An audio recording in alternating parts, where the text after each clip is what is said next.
এক মিশ্রণ থেকে দুই রকমের আমসত্ত্ব বানানোর দারুণ টেকনিক শেয়ার করছি। মিশ্রণটা আপনি একসাথে বানিয়ে ঝাল অথবা মিষ্টি দুই রকমের আমসত্ত্বই বানিয়ে নিতে পারবেন, আর বছর জুড়ে ভালো থাকবে রোদের ঝামেলা ছাড়া। এখানে 1.5 কেজি আম কিউব করে কেটে নিয়েছি, পাত্রে নিয়ে নিচ্ছি। সাথে দিয়ে দিচ্ছি 1.5 কাপ পানি। আম যেহেতু 1.5 কেজি, পানিও 1.5 কাপ নিয়েছি। চুলাতে বসিয়ে দিলাম আর একটু নেড়ে চেড়ে সব কিছু একসাথে করে মিশিয়ে নিচ্ছি একবার। যখন ফুটতে শুরু করেছে ঢাকনা দিয়ে ঢেকে দিচ্ছি। অল্প আঁচে আমটা ভালো করে সিদ্ধ করে নিচ্ছি, তাহলে পানিটা টেনে যাবে না। এটা পরে আমাদের ছাঁকতে সুবিধা হবে।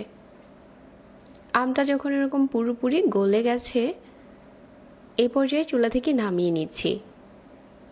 আপনারা যে কোনো স্ট্রেনারে নিয়ে আমের এই পিউরিটা ছেঁকে নিতে পারেন। আমসত্ত্ব বানানোর জন্য অবশ্যই আপনাকে আমের পিউরিটা ছেঁকে নিতে হবে। আমি এরকম একটা ম্যাশার নিয়ে ভালো করে এরকম করে ম্যাশ করে নিচ্ছি, আর ছেঁকে নিচ্ছি। আটির সাথে যে বাড়তি অংশটা থাকে এটা ছেঁকে নিলে স্মুথ হয়ে যাবে। এরকম স্মুথ একটা আমের পিউরি পেয়ে গেছি, যেটা দিয়ে আমসত্ত্ব বানালে খেতে অনেক টেস্টি হবে। এখন এই আমের পিউরি থেকে আমি 2 রকমের আমসত্ত্ব তৈরি করব। এর জন্য একটা প্যানে নিয়ে নিলাম, পুরোটা মিশ্রণ একসাথে নিয়েছি। সাথে এখানে 1/2 কাপ গুড় দিয়ে দিচ্ছি। আপনি চাইলে চিনি দিয়ে বানাতে পারেন, তবে গুড় দিয়ে বানালে দারুণ একটা কালার আসে। আর এখানে 1/3 কাপ চিনি দিয়ে দিচ্ছি। এটা চাইলে স্কিপ করতে পারেন। 1 টুকরো দারচিনি, 1 টুকরো এলাচ, আর অর্ধেকটার মতো তেজপাতা, 1/4 চা চামচ লাল মরিচের গুঁড়া, আর 1/4 চা চামচ ভাজা জিরার গুঁড়া। এটা দিয়ে দিলাম আর খুব ভালো করে নাড়তে থাকবো।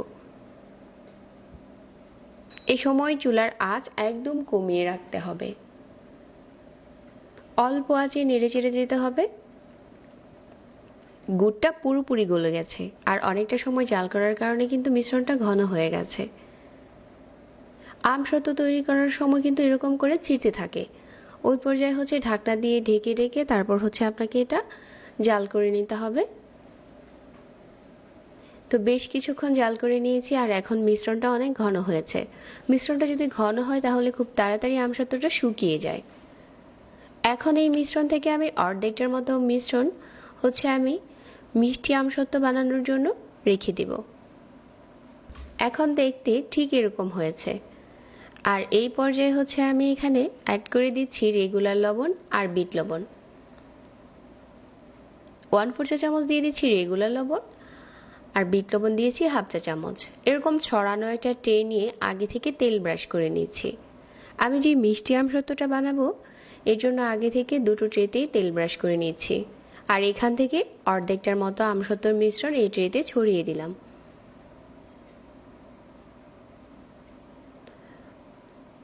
আর বাকি যে অর্ধেকটা রয়ে গেছে এটা কিছুটা স্পাইসি করব। তো এর জন্য এখানে কিছু মশলা দিয়ে দিচ্ছি 2 চা চামচ 5 ফোড়নের গুঁড়া, আর 1/2 চা চামচ চিলি ফ্লেক্স। ভালো করে নেড়েচেড়ে মিশিয়ে নিচ্ছি।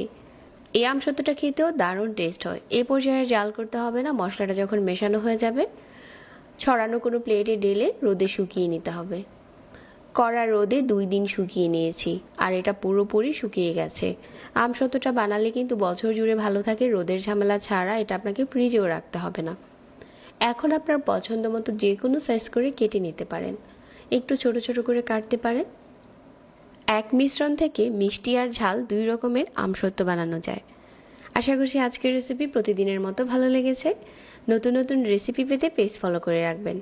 সবাইকে ধন্যবাদ জানিয়ে আজকে এখানেই বিদায় নিচ্ছি। আল্লাহ হাফেজ।